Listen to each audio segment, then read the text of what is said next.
Bueno, esta presentación es dirigida a los cambios que ha sufrido el estándar internacional en los últimos tiempos, específicamente a los cambios relacionados con los activos virtuales y con los proveedores de servicios de activos virtuales. Como inicio e introducción, explicaremos un poco qué son las recomendaciones del GAFI y cómo, bajo qué metodología se analiza el cumplimiento de esta. El GAFI emite las 40 recomendaciones y sus notas interpretativas, que es como las bases por las cuales se establecen los estándares internacionales de prevención y combate al lavado de dinero, financiamiento al terrorismo y la proliferación de armas de destrucción en masa. Y como una parte complementaria, emite la metodología para poder evaluar el cumplimiento de este estándar internacional. Aquí explicamos un poco de cómo se divide la metodología para revisar el cumplimiento. Por un lado tenemos que la metodología revisa el cumplimiento técnico a través de conocer qué tanto el marco jurídico aborda las recomendaciones, y por otro lado, y también el marco institucional, que quiere decir qué tanto las leyes, las normas están en línea con las recomendaciones del GAFI, y qué tanto se tiene el marco institucional para poderla desarrollar digamos, en un camino jurídico normativo. Por otro lado, la otra parte que evalúa es qué tan efectivo es el cumplimiento de ese marco normativo e institucional. Este es uno de los cambios que se realizaron en la metodología en esta cuarta ronda de evaluación, y que trata de identificar el grado de resultados para obtener un sistema sólido, y en qué medida el marco normativo e institucional desarrollado para el cumplimiento técnico está siendo efectivo y aplicado de manera efectiva. Ya nos vamos a enfocar en el cambio que realizó el GAFI en los estándares, sus 40 recomendaciones, específicamente en la recomendación 15. Este cambio se realizó en octubre de 2018 en la parte de las recomendaciones, y después en julio de 2019 se reflejó en la parte de la metodología de evaluación.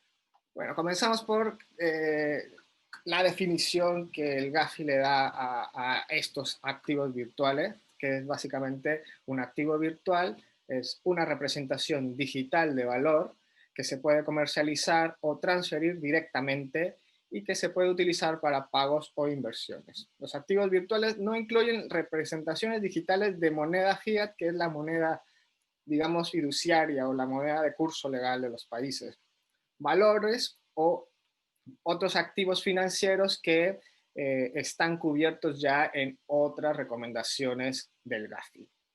Entonces quiere decir que si otro tipo de activos están cubiertos, cubren un poco esta parte, se le va a tomar en cuenta como institución financiera, quizá que también tenga un cierto producto de estos, pero los que solo se dediquen a estos activos, pues se le van a considerar como activos virtuales. La siguiente, hablamos un poco de otra definición, que es los proveedores de activos virtuales. Proveedores de servicios de activos virtuales, que son las personas físicas o jurídicas que no están cubiertas. En otra recomendación, lo que le decía, no son financieras, no son de índole cubiertas, por ejemplo, por la recomendación 10 de debida diligencia del cliente para las instituciones financieras, que realicen un negocio con las siguientes actividades. Y aquí enlista el estándar un número de actividades con cierto tipo de productos. El intercambio de activos virtuales y moneda fiduciaria. Entonces, el intercambio, compra-venta de este tipo de activos a contraprestación de una moneda fiduciaria. Intercambio también entre una o más formas de activos virtuales, que es el intercambio de yo compro un tipo de moneda virtual con el valor de otro tipo de moneda virtual. La transferencia de activos virtuales, la custodia, administración, de activos virtuales o instrumentos que permitan el control sobre esos activos virtuales, y la participación y provisión de servicios financieros realizados con oferta de un emisor y la venta de un activo virtual. Acá mencionar que cuando hablamos del valor, hay que ser claros de que no estamos haciendo referencia a los valores, digamos, de las bolsas de valores y de acciones y estas cuestiones, que estos sí están del lado, digamos, financiero y están cubiertas por otras recomendaciones, sino más bien estamos hablando de estos que tienen un valor, eh, eh, sí, virtual. Bueno, como les explicaba, este estándar de Gafi pide, esta actualización pide nuevas cosas en una recomendación que estaba guiada solamente a las nuevas tecnologías. Entonces se amplió esta recomendación para pedir a los países, por un lado, el comprender los riesgos de lavado de activos y financiamiento del terrorismo que enfrenta el sector de activos virtuales, proveedores de servicios de activos virtuales, el otorgar licencia o registro a los proveedores de estos, quiere decir que el país tiene que conocer quiénes están funcionando como proveedores de servicios de activos virtuales y darles un registro o licencia de permiso para ejercer esta actividad, para tener cierto control. Y por eso necesita también supervisar o monitorear de la misma manera que se supervisa y monitorean a las instituciones financieras. Esas básicamente son obligaciones que también tienen las instituciones financieras y que se replican en esta recomendación 15 del GAFI. Claro, para los proveedores de servicios de activos virtuales, existen básicamente estos dos requerimientos, que es implementar las mismas medidas preventivas que implementan las instituciones financieras para ejercer la debida diligencia del cliente, realizar la identificación del beneficiario final, mantener los registros y reportes de operaciones sospechosas, entre muchas otras. Y también obligaciones específicas que vienen estipuladas en la recomendación 16 sobre las transferencias electrónicas, que esto no necesariamente, más bien no son transferencias electrónicas porque utilizan otros medios, pero lo que pide es que se conozca quién es el originador de la transacción, quién es el beneficiario de la transacción y que de cierta manera se pueda tener todo el trazo de cada una de las operaciones desde que sale hasta que llega al beneficiario de esa operación. Y bueno, la siguiente vamos a entrar ya a cuestiones de señales de alertas asociadas a estos activos virtuales. Como saben, el estándar internacional pues tiene que ir cambiando porque las tendencias por las cuales, la tecnología, pero también la tendencia por las cuales van cambiando el crimen organizado, sus métodos de lavado y de financiamiento del terrorismo, pues son o sea, que se mueven constantemente. Así que uno de estos movimientos fue también a través de los activos virtuales, y es por eso que el GAFI, por ejemplo, reconoció esta nueva tendencia, estos nuevos riesgos que empiezan a emerger, y ha estado desarrollando varios documentos al respecto. Uno de estos documentos habla precisamente de las señales de alerta que están vinculadas con el uso de activos virtuales o el mal uso de activos virtuales. Cabe destacar que, bueno, esto viene de una metodología que usa, bueno, más de 100 estudios de casos aportados por jurisdicciones del GAFI y de la red global, hallazgos de informes del GAFI que son confidenciales, pero que, bueno, recogieron mucha información importante de los países y de las unidades de inteligencia financiera que tenían por ahí reportes de operaciones sospechosas relacionados con este tipo de actividad.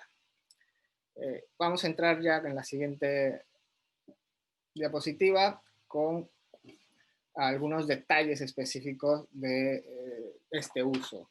Los delitos que se encontraron que estaban más relacionados con este uso indebido de activos virtuales son como los delitos predicados de lavado de activos, que también son un poco de los más comunes, ¿no? Es el uso indebido de sustancias controladas, narcotráfico, es como uno de los mayores delitos, amenazas para el lavado de activos, y así se encontró que los criminales de este lado empezaban a utilizar también este tema de activos virtuales para poder esconder sus recursos o esconder el origen de sus recursos.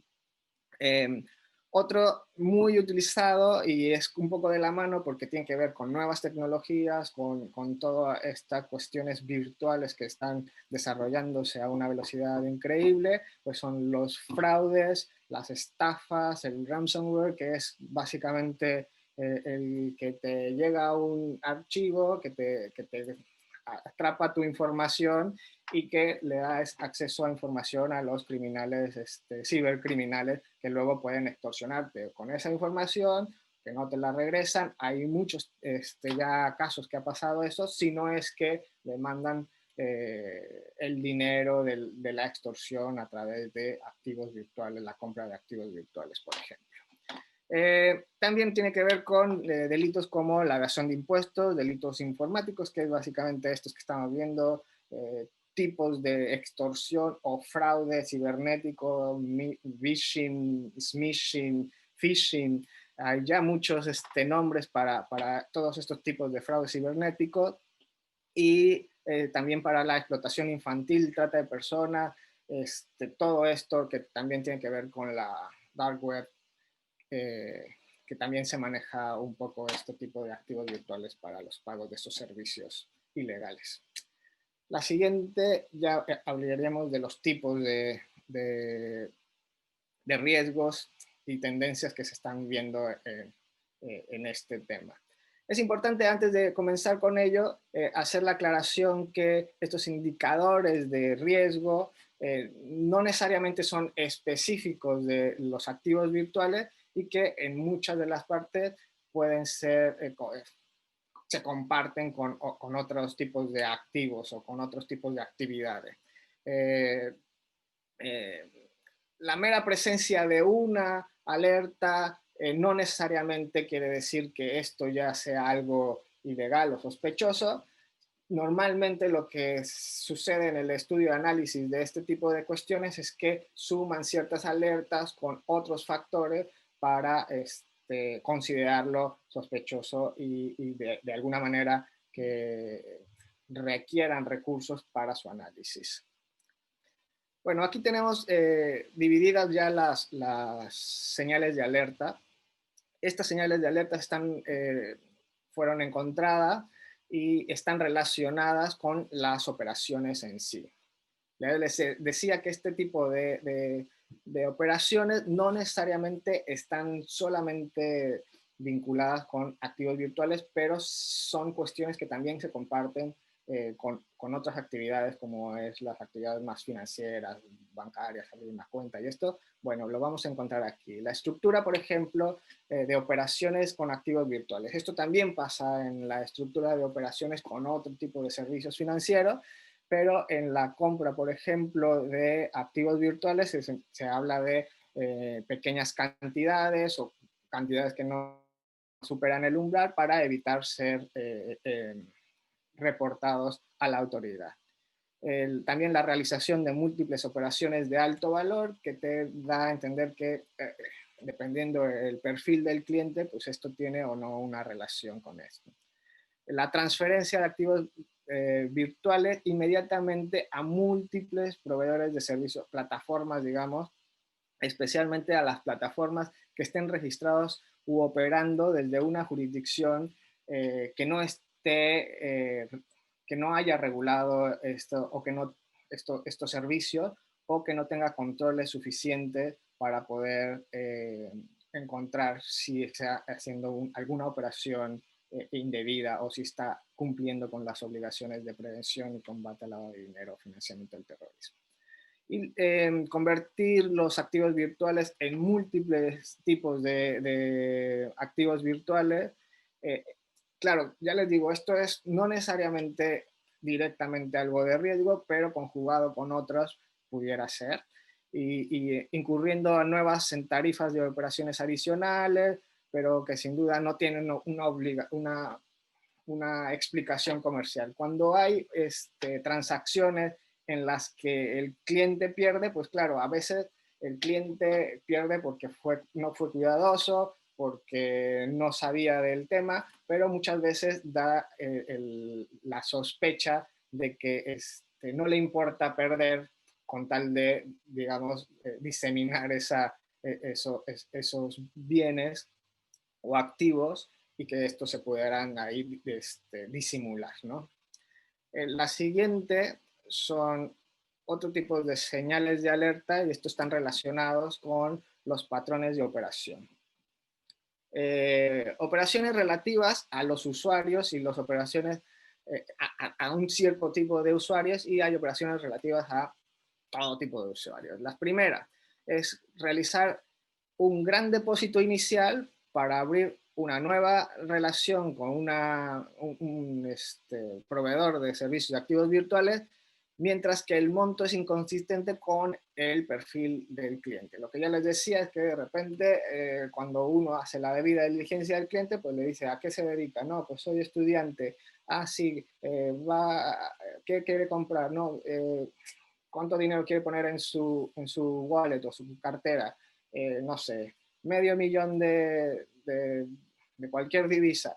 No tiene mucho sentido que un estudiante tenga ese dinero, lo quiera aportar en una wallet de activos virtuales. Eso ya te empieza a dar una cuestión sospechosa, ya es una señal de alerta un poco. Realizar un gran depósito inicial para abrir una nueva relación con estos proveedores y después retirarla casi inmediatamente. Esto normalmente no sucede, puede pasar, pero te da un cierto nivel de sospecha.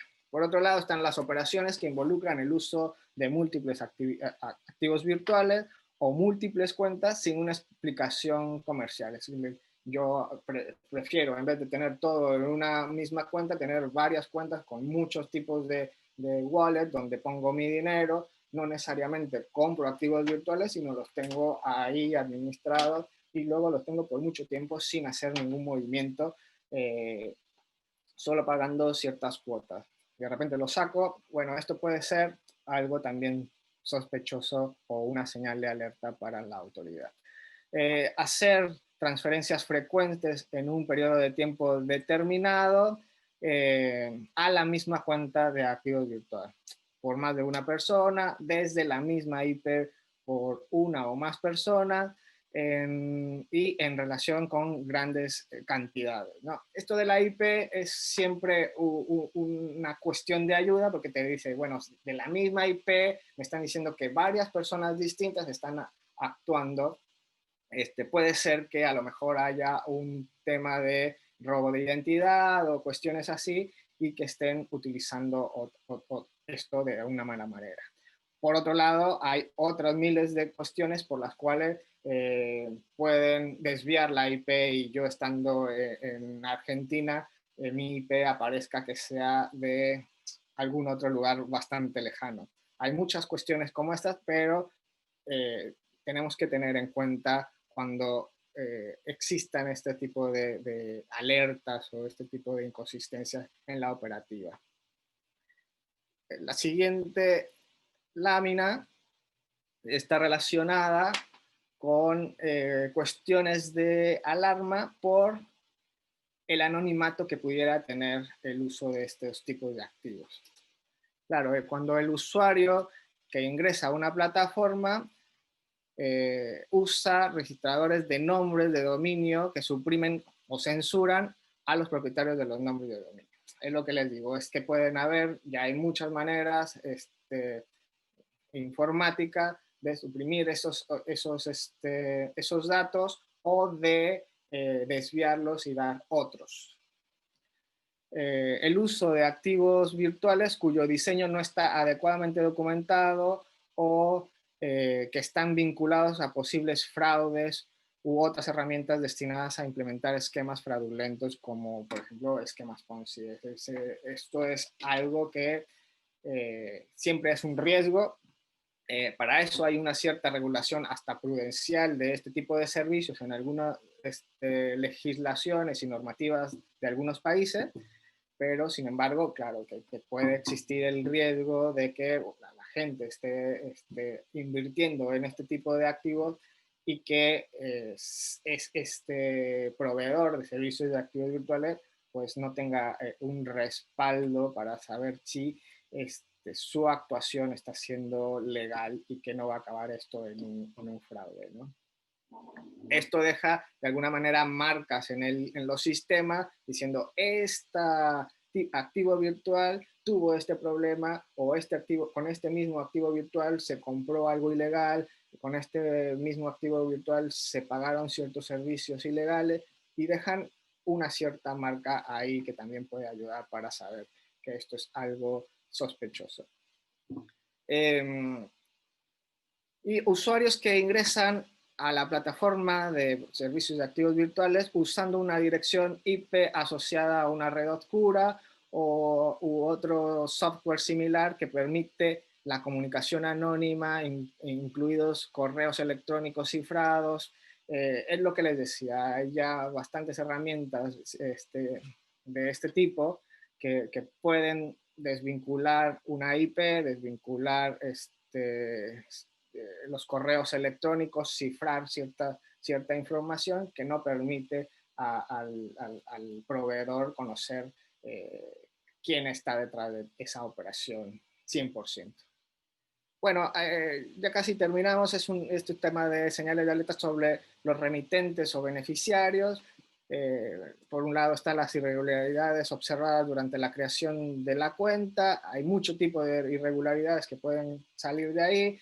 Irregularidades observadas durante el proceso de debida diligencia. Uno pide información, no te quieren dar la información, te dan información que no parece muy confiable o a media.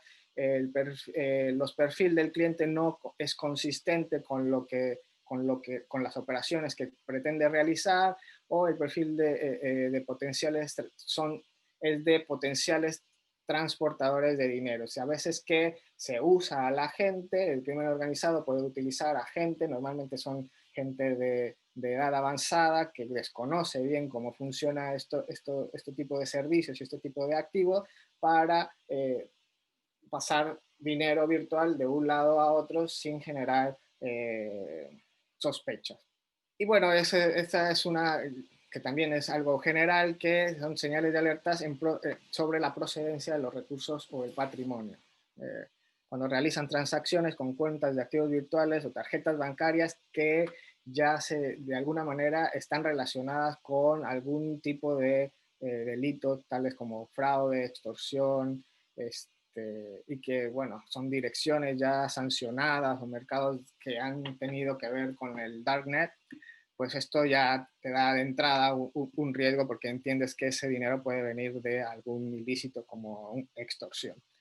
Y también la fuente de patrimonio de un cliente se obtiene de manera desproporcionada de activos virtuales originados con otras plataformas que carecen de los controles. Esto ya lo habíamos hablado, no todos tienen los mismos controles, no todos están sujetos a la misma regulación y a lo estricto de una regulación, y pueden aprovechar esas regulaciones más laxas para brincarse los controles, ¿no? Entonces, esto también podría ser una cuestión que nos diera una alerta en el riesgo.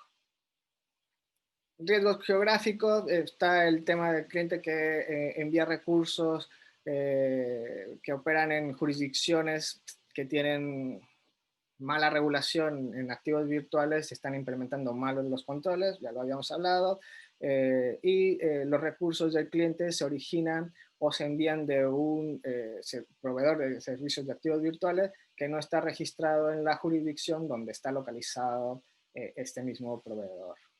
Bueno, vamos ya a cerrar con una conclusión.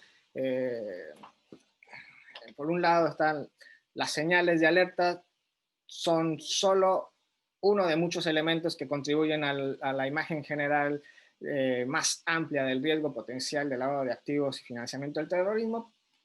Sí ayudan, son importantes, pero no deben tomarse como lo único o como que una ya hace el riesgo. Tener una a veces sí, el tener 5 a veces no. Esto tiene que ver mucho con el contexto de la situación y el perfil de los clientes que lo vayan a utilizar. Es importante que las alertas no sean vistas de manera aislada, la misma cuestión tiene que ser como un estudio más holístico. Las alertas identificadas están en constante evolución y por eso se les da un mejor uso cuando se aplica esta información contextual de los organismos internacionales, nacionales y de fuentes públicas. Sobre todo esto de utilizar otras fuentes de información, cruzar esa información, siempre ayuda a tener como más elementos. Y el diseminar alertas, sensibilizar y promover la comprensión de este tipo de activos y este tipo de proveedores de activos es siempre importante, no solo con las autoridades, no solo con los propios con el propio sector, sino con los sectores financieros y no financieros que sabemos que están teniendo tratos con estos proveedores, para que entiendan también que el tener tratos puede tener riesgos, a pesar de que es una actividad legal y legítima, pues como todas pueden tener ciertos riesgos si no se tienen los cuidados necesarios. Pues muchas gracias, aquí acabamos nuestra presentación.